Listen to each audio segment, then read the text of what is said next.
මව් කිරි දීම අපි කොතනින්ද ආරම්භ කරන්නේ?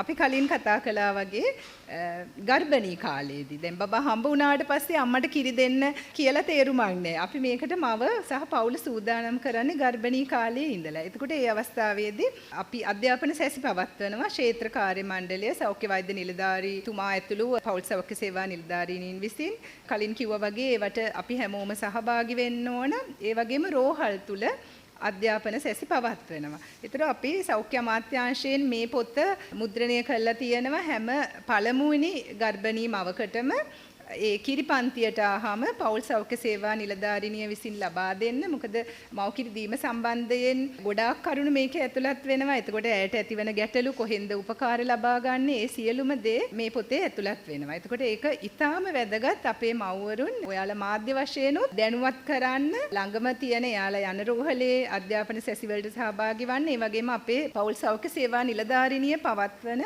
අධ්‍යාපන සැසිවලට සහභාගී වීම අවශ්‍යයි මව සූදානම් වීමට.